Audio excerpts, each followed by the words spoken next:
الحمد للہ وحدہ والصلاۃ والسلام علی من لا نبی بعدہ اعوذ باللہ السمیع العلیم من الشیطان الرجیم بسم اللہ الرحمن الرحیم ربی ادخلنی مدخل صدق واخرجنی مخرج صدق واجعلنی من لدنک سلطانا نصیرا۔ سب سے پہلے تو جی آج ہم جب یہ ریکارڈنگ کر رہے ہیں یہ فرسٹ آف رمضان ہے، آپ تک نہ جانے یہ کب پہنچے، لیکن جب بھی پہنچے تو سب دوستوں کو مسلمانوں کو رمضان مبارک۔ رمضان کے حوالے سے ایک دعا ہے جو مجھے کئی سال پہلے میرے استاد نے سکھائی تھی، میں آپ سے بھی شیئر کر لیتا ہوں تاکہ آپ تک بھی پہنچ جائے۔ دعا سادت یہ ہے کہ اللہ اس مہینے میں ہمیں وہ تمام برکتیں سمیٹنے کی توفیق اور استطاعت بخش دے جو ہمارے کام آنے والی ہیں، ان تمام چیزوں سے ہمیں محفوظ کر لے جو ہمارے لیے نقصان دہ ہیں۔ دوسرا حصہ اس دعا کا یہ ہے کہ اللہ میں جو بھی اعمال اس مہینے کروں آپ ان کو ویسا مت قبول کیجیے گا جیسے میں نے کیے، ان کو ویسا قبول کیجیے گا جیسے وہ ہونے چاہیے، جو خامیاں کوتاہیاں اپنی جانب سے دور کر دیجیے گا۔ اور اللہ جن برائیوں سے آپ نے محفوظ رہنے کو کہا ہے ان میں سے جن سے میں محفوظ رہوں ان کو ویسا مت سمجھیے گا جیسا میں محفوظ رہا، ان کو ویسا محفوظ کر دیجیے گا جیسی وہ ہونی چاہیے، جو خامیاں کوتاہیاں ہوں اپنی جناب سے دور کر دیجیے گا۔ اب آئیں جی سوال کی طرف جو رمضان سے اسپیسیفک ہی ہے کہ ہم صحیح حدیث سے پڑھتے ہیں کہ رمضان کے مہینے میں شیطان کو قید کر دیا جاتا ہے۔ جب وہ قید ہو جاتا ہے تو دو سوال ہیں کہ کیا وہ فزیکل قید ہے اس کی، اور اگر وہ قید ہے تو پھر جو سارے وہ کام ہو رہے ہیں جن میں لگتا ہے کہ شیطان کو عمل دخل ہے وہ کیسے ہو رہے ہیں۔ شروع سے شروع کرتے ہیں، شاید تھوڑا لمبا ہو جائے کام۔ جب قرآن پاک میں جاتے ہیں سورہ بقرہ میں آپ، تو جب پہلی دفعہ رمضان کا روزوں کا ذکر آتا ہے تو اللہ فرماتے کیا ہیں، یا ایھا الذین آمنوا کتب علیکم الصیام، اے ایمان والو تم پر روزے لکھ دیے گئے، فرض کر دیے گئے۔ اس آیت میں اللہ تعالیٰ فرماتے ہیں تاکہ تم لوگ متقی ہو جاؤ، تم لوگ تقوی سیکھ لو۔ مطلب یہ ہے کہ رمضان اور روزہ ایک ایسی چیز ہے جو ہمارے اندر بطور مسلمان، بطور مومن، جو خامیاں کوتاہیاں پیدا ہو جاتی ہیں سارا سال کی دنیاوی زندگی میں، شہوات میں، نفس کی ترغیبات میں، ان سے ہمیں محفوظ کر کے دوبارہ ہمیں زیرو میٹر کر دیں۔ اسی لیے اس دوران پھر شیطان کو قید رکھا جاتا ہے کہ اس پروسیس کے دوران میں وہ اس کو دوبارہ پلیوٹ نہ کرے، اس کو دوبارہ آلودہ نہ کرے۔ تو پہلا ہمیں یہ سمجھنا چاہیے۔ اسی بنیاد پر میں روزے کی انٹرپریٹیشن کرتا ہی یہ ہوں کہ روزہ ایک طرح سے ایک ویکسین ہے۔ ویکسین میں آپ کیا کرتے ہیں، اسی بیماری کے کمزور تر جراثیم ایک باڈی میں انجیکٹ کر دیتے ہیں تاکہ اوور دا ٹائم آپ کی باڈی میں اس بیماری کے خلاف ایک قوت مدافعت پیدا کر دیں، اور جب بیماری دوبارہ حملہ آور ہو تو جسم اس کو سہار سکے، اینٹی باڈیز پیدا ہو۔ بین ہی یہی روزوں کا ہے کہ ایک مہینہ اللہ تعالیٰ ہمیں دیتے ہیں جس میں بہت ساری چیزیں، اعمال، افعال جو 11 مہینوں میں حلال ہیں، جائز ہیں، جن کی اجازت ہے، اللہ تعالیٰ دن کے خاص وقت میں ہمیں ان سے منع کر دیتا ہے، ہمیں منع ہونا ہے۔ یہ مناہی ہمیں انیبل کرتی ہے کہ ہم باقی 11 مہینوں میں ایٹ لیسٹ ناجائز کاموں سے منع رہیں۔ اسی دوسری ڈائمنشن بھی ہے جو تقوی کی ہے، جو میں نے شروع میں بات کی۔ ایک کسی صوفی کا قول کا مفہوم ہے، بعض اوقات ایک عام آدمی کا جو ثواب ہوتا ہے وہ ایک خاص آدمی کا گناہ ہوتا ہے۔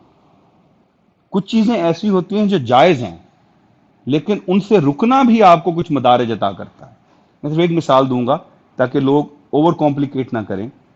اچھا کھانا کھانا جائز ہے، رسول اللہ کی صلی اللہ علیہ وسلم حدیث پاک کا مفہوم ہے، جو چاہو حلال اشیاء میں سے کھاؤ، جو چاہو حلال لباس میں سے پہنو۔ تو پھر کیوں پیغمبر کے گھر میں صلی اللہ علیہ وآلہ وسلم اور اہل بیت کے گھر میں کھانا بہت اچھا مسلسل نہیں کھایا جاتا تھا؟ کیونکہ بانٹ دیتے تھے۔ جب وہ اپنے تقوی پہ آتے ہیں تو ایک جائز کام ان کے لیے اتنا متاثر کن نہیں ہے جتنا اس کو بانٹ دینا ہے۔ یہ دوسرا درجہ ہے۔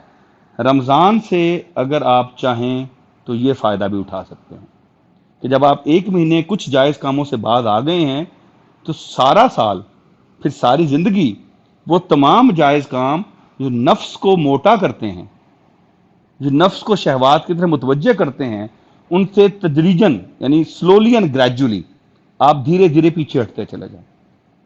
اور یہ بات بھی حدیث پاک کا مفہوم بھی ہے، ادروائز بھی بات ہوتی ہے کہ قیل منام اور قیل طعام، یعنی کم کھانا اور کم سونا، یہ نیکیوں میں سے ہے، کیونکہ یہ دونوں چیزیں انسانی نفس کو موٹا کرتی ہیں۔ جب انسانی نفس موٹا ہوتا ہے اور شہوات میں جاتا ہے تو شیطان کا آسان شکار بنتا ہے۔ تو جب ہم رمضان کو اس کانٹیکس میں لے کے آئیں تو آپ کو وجہ سمجھ آتی ہے کہ اللہ کیوں یہ انشور کرتے ہیں کہ شیطان کو میں باندھ کے رکھوں گا، کہ آپ ایک ایفرٹ کر رہے ہیں، اس دوران میں آپ کو اس سے انفلوئنس ہونے نہیں دوں گا۔ اب وہ شیطان بندھتا کیسے؟ میں نے جو سیکھا ہے تک اساتذہ سے، جو اللہ نے مہربانی فرمائی، جو سمجھ بوجھ آئی، جب اللہ کچھ کہتے ہیں کہ میں نے ایسا کر دیا ہے تو کوئی کرینہ ایسا بچتا نہیں ہے کہ ہم اس کے برعکس سوچیں۔ تو میں یقین رکھتا ہوں شیطان عزازیل ملعون ان 30 دنوں میں باقاعدہ پابند سلاسل ہوتا ہے۔ وہ فزیکل کوئی موومنٹ نہیں کر سکتا، وہ جو شہوات کی طرف لوگوں کو مبذول کرانے کے لیے انفلوئنس کرتا ہے وہ نہیں کر سکتا۔ شیطان بائی دا وے ہمیں فزیکلی تو موو کر بھی نہیں سکتا، ہمارے دماغ میں خیالات ہی پیدا وہ نہیں کر سکتا، ہمیں یہ سہولت حاصل ہوتی ہے۔ اللہ نے فرمایا ایسے ہے تو بعین ہی یقیناً ایسے ہی ہے۔ اچھا جی، پھر کیوں گڑبڑیں ہوتی ہیں؟ اس کے دو پہلو ہیں۔ پہلا پہلو یہ جو میں نے بار بار لفظ استعمال کیا، ہمارا ایک نفس ہے، وہ موٹا بھی ہو جاتا ہے۔ اس نفس کے اندر شیطان کی قربت، شیطان کی تحریک کی وجہ سے کچھ بلٹ ان خرابیوں اور بھی پیدا ہو جاتی ہیں، وہ بار بار اس کو ٹریگر کرتی ہیں۔ اسی لیے اللہ نے جب روزے کا حکم فرمایا تو کیا خوبصورت حدیث ہے، جو بھی مفہوم لیں، کہ اللہ فرماتے ہیں کہ روزہ میرے لیے اس کا اجر میں دوں گا یا میں ہی ہوں، کیونکہ یہ وہ معاملہ ہے سارا دن کہ صرف اللہ جانتا ہے یا روزے دار جانتا ہے کہ جو تحریک اٹھی دل میں شیطانی انفلوئنس کی ہوتے ہوئے، جو ریزیڈول شیطان کا انفلوئنس پڑا ہوا تھا، اس کو میں نے روکا کہ نہیں روکا۔ بخدا ہم جن عمروں میں ہیں، بچوں کو تو تحریک زیادہ اٹھتی ہی کھانے کی ہے، بڑے لوگوں کو صرف کھانے کی تحریکیں نہیں اٹھتی، اور بہت سی تحریکیں اٹھتی ہیں۔ میں زیادہ تھی میں نہیں جا رہا، سمجھدار دوست ہیں سارے سمجھ جائیں گے۔ تو کون روکتا ہے اس وقت؟ صرف ایک چیز، یار اللہ دیکھ رہا ہے۔ ابھی جو گفتگو ہو رہی تھی، جو ہمارے دوست سگریٹ کے شوقین ہیں، وہ افطار کے وقت کے بعد سگریٹ کی طرف یوں پلٹتے ہیں کہ کیا خزانے دولت کی طرف پلٹتا ہوگا کوئی آدمی۔ تو تحریک صرف کھانا نہیں ہوتا، بہت ساری ہوتی ہیں، تو پلٹنا وہی ہے۔ تو وہ جو ریزیڈول رہ جاتا ہے وہ کرتا ہے۔ اگر رمضان بخیریت گزار لیں، اور میں انشاءاللہ کوشش کروں گا جس طرح میں ہمیشہ کرتا ہوں کہ میں طریقہ کار بتاؤں آپ کو بخیریت گزارنے کا، تو یقین کریں وہ ریزیڈول بھی ختم ہو جائے گا۔ اور یہ میں اگین اپنی جانب سے نہیں کہہ رہا، میں نے انسپریشن لی ہے ایک اور حدیث سے۔ فرمایا صلی اللہ علیہ وسلم، جس کا مفہوم یہ ہے کہ جب کوئی مومن مسلمان حج پہ جاتا ہے تو وہاں سے وہ ایسے لوٹتا ہے جیسے آج ہی پیدا ہوا۔ تو حج کی فضیلت اپنی جگہ ہے، روزے کی فضیلت اپنی جگہ ہے، لیکن ہمیں پتا ہے کہ کمتر یا برتر نہیں ہے ایک دوسرے سے۔ تو یقیناً وہ روزہ دار جس نے سارا مہینہ اللہ کی رضا کے لیے روزہ رکھا، جس کو اجر میں اللہ خود مل گیا، بتائیں اس کے پاس شیطان کی باقیات کیسے بچیں گی؟ تو میں اگر دونوں کو جوڑوں تو میں یہ کریٹو لائسنس لے سکتا ہوں کہ یقیناً اگر اپنا سارا رمضان آپ بخیریت گزار لیں تو آپ رمضان کے بعد بالکل نوزائیدہ بن جائیں گے، شیطان کا کوئی انفلوئنس نہیں بچے گا۔ اسی لیے میں نے جو دعا شروع میں پڑھی، جو استاد نے تعلیم کی، وہ یہی تھی کہ خامیاں کوتاہیاں رہ جائیں گی، میں نے وہ بھی اللہ پہ ڈال دی کہ وہ بھی تو پوری کر دے۔ میرے ذمہ کیا بچ گیا؟ میرے ذمہ بچ گیا ایک تسلسل کے ساتھ، خلوص نیت کے ساتھ میں رمضان کو اس طرح گزار لوں جس طرح حق بنتا ہے۔ دوسرا پہلو، شیطان کے کچھ ذریت، کچھ شاگردان، کچھ اس کی پارٹی کے ممبر، کچھ اس کے چاہنے والے، وہ انسانوں میں بھی پیدا ہو چکے ہیں۔ وہ ان دنوں شیطان کے بہاف پر اپنی بساط بھر کوشش کرتے ہیں۔ تو ہم جو خامی کوتاہی دیکھتے ہیں وہ نفس کے تساہل کی وجہ سے ہوتی ہے، جو شیطان کی باقیات کی وجہ سے ہے، یا وہ ان ذریات کی وجہ سے ہوتی ہے جو کہیں نہ کہیں ایکٹیو ہوئی ہوتی ہے۔ اگر ہم ان دونوں سے محفوظ رکھ سکیں خود کو تو ہم بالکل نوزائیدہ بچے کی طرح رمضان سے سرخرو ہو کے نکل سکتے ہیں۔ اصل شیطان لعین عزازیل ملعون بہرحال مقید ہے، کچھ نہیں کر سکتا۔ اچھا جی، اب دوسرا مرحلہ آ گیا، وہ روٹین کیا ہے؟ ایک تجویز ہے جس پہ میں یہ بالکل ہی دعویٰ کروں گا کہ میں خود عمل کرتا ہوں کہ نہیں کرتا، کیونکہ وہ یا دعویٰ بن جاتا ہے یا عذر بن جاتا ہے، دونوں صورتیں کوئی بہت مستحسن نہیں ہوتی، لیکن بہت سارے لوگوں کو میں جانتا ہوں جو عمل کرتے ہیں اور میں ان کی زندگیاں دیکھی ہیں، وہ اجلی رہتی ہیں اس کے بعد۔ کیا؟ جب ہمارے پاس صحیح حدیث سے یہ پتہ ہے کہ رمضان میں عبادات کا ثواب کئی کئی گنا بڑھ جاتا ہے، نوافل کا فرائض کے برابر ثواب ملتا ہے، فرائض کا 70 گنا تک ملتا ہے، پہلا روٹین یہ بنائیں کہ جو عبادات ہیں روزے کے علاوہ کیا ہیں، بنیادی نماز ہے اور ذکر اذکار ہیں، وہ بڑھا لیں، نمبر 1۔ نمبر 2، نماز با جماعت کا اہتمام کریں۔ بہت سارے ہمارے دوست ہیں جو دفتروں میں کام کرتے ہیں، میں اللہ ماشاء اللہ کوئی دفتر بہت ہی چھوٹا نالائق ہو، میں ایسا کوئی دفتر نہیں جانتا جس میں نماز کے لیے زیادہ جگہ نہیں بنی ہوتی، یا رمضان میں جماعت کا اہتمام کریں۔ اہتمام یہ جب آپ بار بار جائیں گے نا، یہ وہ ضروریات کو کھیڑنے کا کام کرے گا، سمجھنا ڈوزے جائے، دوسرا کام ہو گیا۔ تیسرا کام یہ کہ بہت سارے ملازمت پیشہ لوگ، کاروباری لوگ باوجود عام دنوں میں فرائض تو پڑھتے ہیں، اللہ ان کو توفیق دے، نوافل سے یا سنتوں سے اس طرح ریگولر طریقے سے استفادہ نہیں کر پاتے جس طرح کرتے ہیں، کر لیں۔ ایک ہی مہینہ ہے نا جی، اب 2 خاص عبادات ہیں اس مہینے کی، ان پہ ضرور فوکس کریں۔ ایک عبادت جو ہے وہ بدنی ہے، ایک جو ہے مالی ہے، میری معلومات کے مطابق بدنی عبادت جو ہے تہجد ہے، اس کو اہتمام کریں، بڑا آسان ہے۔ جس طرح آج کل 4:30 بجے سحر ہوتی ہے، 4 بجے اٹھتے ہیں، سر 3:50 پہ اٹھ جائیں، شام کو عشاء کی نماز کے وتر نہ پڑھیں عشاء کے ساتھ، وہ آپ پہ ایک سائیکولوجیکل انفلوئنس رہتی ہے کہ یار میں نے اٹھنا ہے صبح 10 منٹ اگر آپ جلدی اٹھیں گے، جس وقت بھی اٹھتے ہیں 10 منٹ، آپ 4 نفل اور 3 وتر پڑھ لیں گے، وہ تہجد میں شمار ہو جائے گا۔ دوسرا، آپ کی ساری رات اللہ عبادت میں ڈال دیں گے۔ اگر آپ عشاء کی نماز جماعت سے پڑھی، تہجد آپ نے پڑھ لی ہے، فجر آپ نے جماعت سے پڑھ لی، ساری رات آپ کی عبادت میں گزر گئی۔ ایک اور گنجائش دے رہا ہوں جو اس نے خفا ہونا ہو لے، اچھا جی بڑے گھر ہیں، بڑی فیملیز ہیں، فجر کی نماز میں تساہل ہو جاتا ہے، بھائی گھر میں جماعت کر لیں، کون روکتا ہے؟ اگر 2 بندے بھی ہیں تو جماعت ہو سکتی ہے۔